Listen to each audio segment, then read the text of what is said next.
Victorian high country has it all, with stunning mountain views, green valleys and unique gorges and rock formations. The plan was to explore this part of the world over 4 days on a 1,000 kilometre trip. We knew going in that to complete this trip it was likely that we would have to tackle and endure some of the toughest tracks and conditions that the Vic high country has to offer, and spoiler alert, the trip didn't disappoint.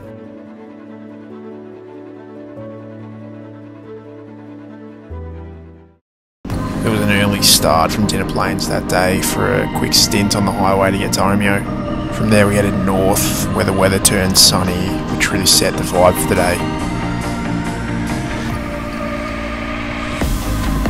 The twisties were good fun, but it wasn't long before we were off-road.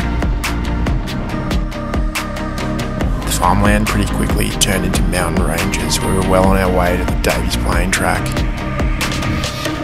As we were moving into the park, you could really tell that we were heading into an alpine region, with the trees having that characteristic alpine feel and the tracks sort of matching.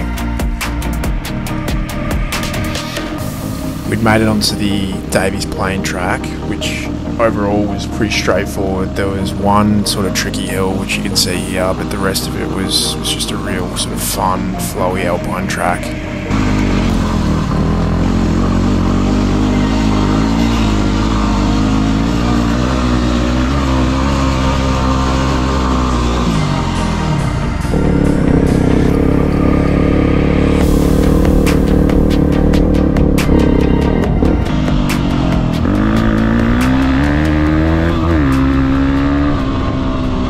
We'd made it to the Davies Plain hut, where we had a quick wander around before hitting the road again.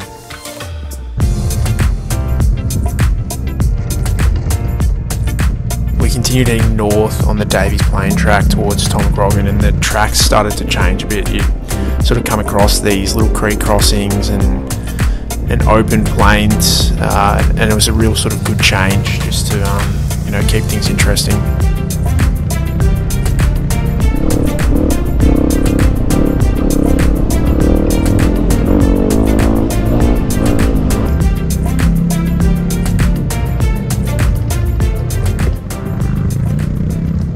Made it to Tom Grogan, and the next challenge for the day was Mount Pinnibar. Mount Pinnibar is one of the tallest mountains in Victoria. It's about 1,750 metres, and you hear lots of mixed reviews about the track that takes you up there from Tom Grogan. It really depends on track conditions apparently, so we were going in not really knowing what to expect, but we obviously just had to crack on, as it was the only route that we had to get out of there.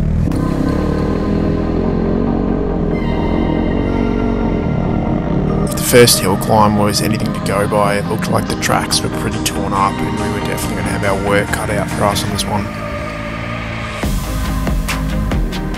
And the more we got into it, we definitely started to realise that the tracks were really torn up this year, and yeah, it was super loose, rocky and shaly.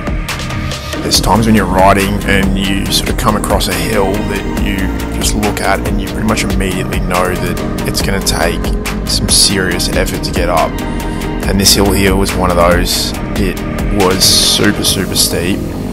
It went on for ages, and you had to be so delicate with your line selection, otherwise you'd fall into one of these big ruts and you would have an absolute task on your hands if you were to try and get out of it.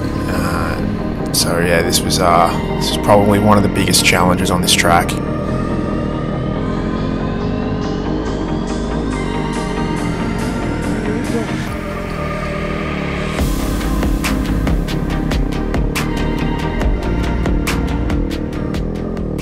We'd been on the Mount Pinnibar track for about an hour now, and seemingly out of nowhere the landscape started to change pretty drastically. The trees started to become a lot more bare. The track itself became a lot more sort of rocky, and you really got the feeling that you were approaching the top of the track, which had those iconic 360-degree views of the whole Victorian high country. And sure enough, just a kilometre or so further down the track, we arrived on this ridge track, which took us to the top of Mount Pinnibar, which has some of the best views that I've ever encountered in the high country.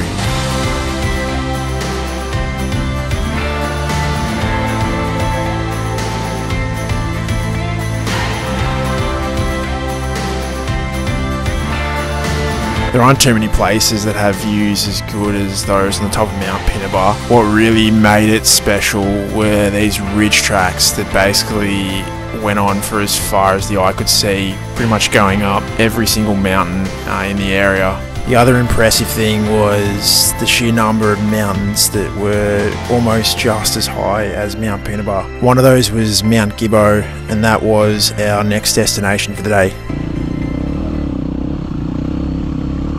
The track to get to Mount Gibbo was super rocky and relatively steep at parts, but for the most part it was a lot easier than the tracks that we'd done earlier in the day.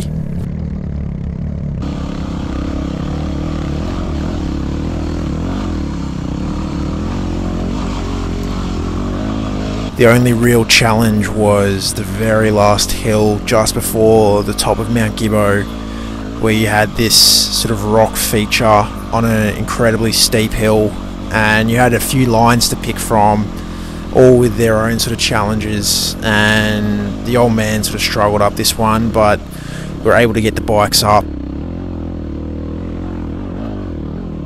I've been riding for about 10 years, and I must say that I was pretty tentative to get into adventure bike riding a few years ago, as it's not the most common activity for someone in their mid-20s. But riding up this ridge track here and arriving at the top of Mount Gibbo, I can honestly say that this is probably one of the most memorable moments that I've ever experienced on a motorbike, and it just really made me think about how good it is to be riding an adventure bike and experiencing this sort of country.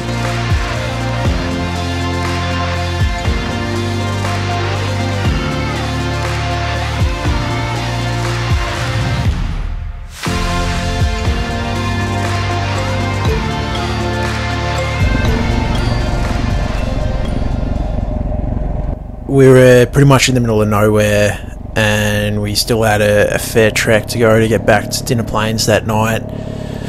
Time was obviously starting to get away from us, so we put the tunes in and started to make our way back.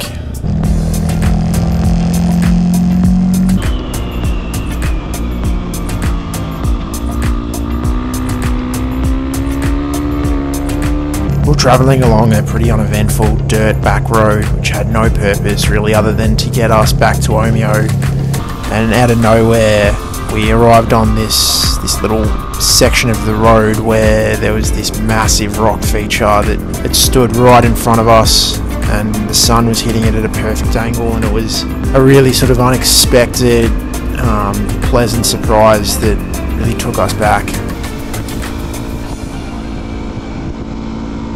I'd heard about this road called Old Parish Lane, which is just a few K north of Omeo, and we'd made reasonable time getting back, so we thought we'd give it a quick go and see how it was.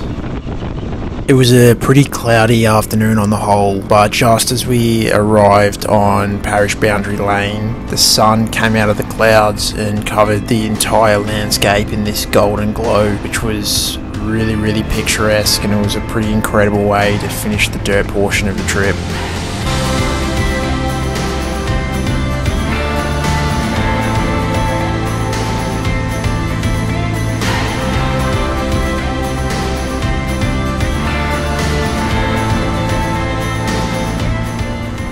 The rest of the trip was just a highway stint from Omeo back to Dinner Plains, but it gave me a bit of an opportunity to reflect on the last couple of days, and the main conclusion that I was drawing was how bloody good adventure bikes are. We'd covered almost 1,000 kilometres of varying terrain, both road and really hardcore off-road tracks, and we were able to do it in such a short period of time, and we were well and truly amongst it all and really experiencing the country in the rawest form. So I honestly can't think of a better way to do it, and it was just a phenomenal trip.